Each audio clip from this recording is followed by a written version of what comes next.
Welcome back, everyone. This is episode 1.75 of TokenTimes. This is the post-Money 2020 update. As you can see, I'm pretty excited. Some really good things have happened. And so today, the plan was to indulge you guys a bit in terms of what has been going on, what has come out of Money 2020, what it was like. Just to take you guys on the journey with us. It was really good. So let's get into it. So first off, I would say that Money 2020 itself is one of the most prestigious fintech events in the world. The one in Amsterdam is held in the RAI, which is this massive convention building in Amsterdam. And the hall itself was packed with fintechs, with some of the most recognizable names. These were more B2B companies. They weren't B2C, business to customer companies. So you wouldn't really see Revoluts and Monzos there. It would be more companies that are a bit more behind the scenes that make the whole industry tick. And for us, this was the reason to go there. It's important for us to engage with a lot of partners that you wouldn't see on the front end of the industry. They're all behind the scenes. We need a lot of these partners. Our stand was positioned in the second hall, a bit to the right, but it had an amazing position within that. And I think it was a very clean stand we had compared to some others. It was also quite large.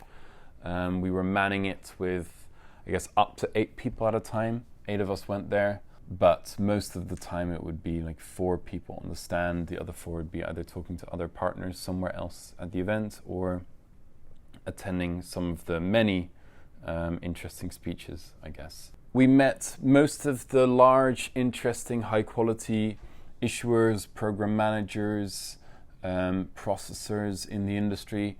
We established contact with some of them for the first time. We met a lot of them in person for the first time after we'd already spoken over email or over phone or something like that. So it's important for these companies because business is done on trust. It's important for these companies to see that we're real people, that we're doing something interesting, that we're serious.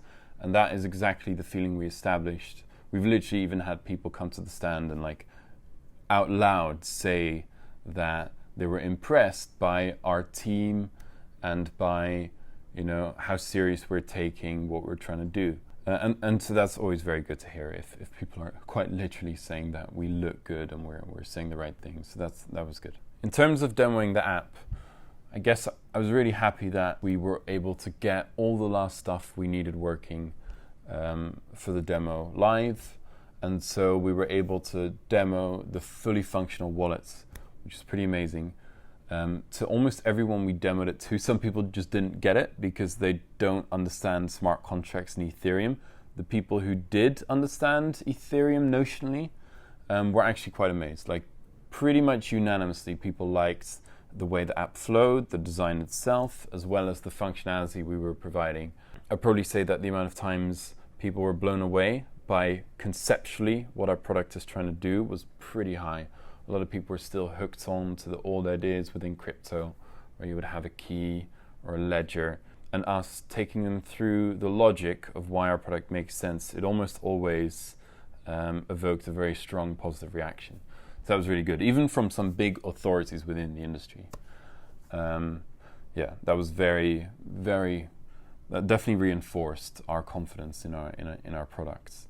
Misha, our CTO, spent a lot of time talking to other companies there that were supplying AML, anti-money laundering related softwares and technologies, because this is of great importance to a company like ours. We can't facilitate money laundering, and so any tech that we can build in to make our system smarter is very helpful. The additional thing that maintaining the highest standards of AML helps us with is establishing even more trust with our partners, right? Because we're from the crypto industry, and so we're definitely seen as fringe and cowboy-esque inherently, right? There's nothing we can do about that. This is just the history that crypto has within the finance world itself. We're like the cowboys, right? However, things we can do to help our position, help perception, is maintain high levels of AML and other types of policy that have to do with risk, I guess, right? And so this was a big focus for us. There's a lot of tech-related startups at Money 2020 that can help with that. We spoke to probably all of them. So that's great as well. I would say that overall, the vibe that we got at Money 2020 was that most of the companies presenting there and with stands there were all companies who were trying to bring finance forward through incremental steps, right? They were all adding slow new additions to this, established old financial world. And it was quite clear that we are of an entirely different category when we're there, where we're really trying to build a completely new financial paradigm. And so that's super exciting because, it really just proves to us that even the most prestigious fintech events, in terms of our thinking, in terms of what we're trying to achieve, in terms of our goals, they're so much grander, so much more paradigm shifting than almost any other player in the regular industry. And I would say that even within the crypto space, at least of the companies that were attending the events, and now, to be clear, I didn't speak to that many crypto companies whilst I was there, but I would definitely say that we were one of the most interesting crypto companies at the event as well, where we're really forward thinking, even within our own crypto space. Most companies are still in the old first era of crypto. We're really building a product that is designed for what the future will look like once Ethereum has materialized a lot of its potential, right? And this would always be an interesting topic to tell people about who would come to our stand. So a lot of people would always think of the old generation of crypto, the part of crypto, the first decade essentially, where blockchain is its own product, right? Bitcoin exists for the sake of Bitcoin. Whereas we would then tell them and blow their minds with the idea that blockchain should be seen as just the technology, not the product itself, right? Just like HTML is just a technology to make better websites. It's not the products. In the same way, blockchain can make much better products. And this is the era we're just entering into now. Most of the promise of this technology has not been materialized whatsoever at all. But we're building our token wallets and our token card and our token products for that future area that doesn't quite exist yet.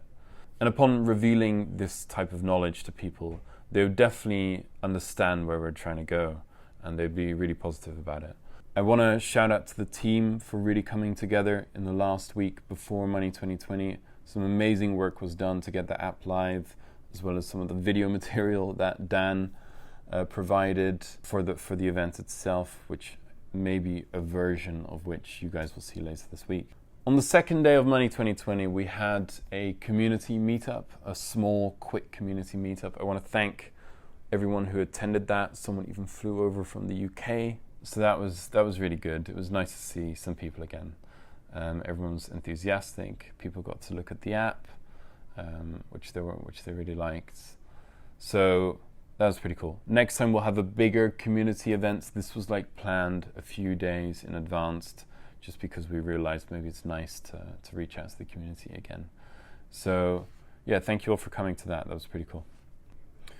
Overall, attending Money 2020 was really important for us. It has opened up a lot of new doors. It has given us so much more clarity on where we should go next, who we should work with, how we should work, think about things. And it has shown what the schemes care about most, how they are thinking about things.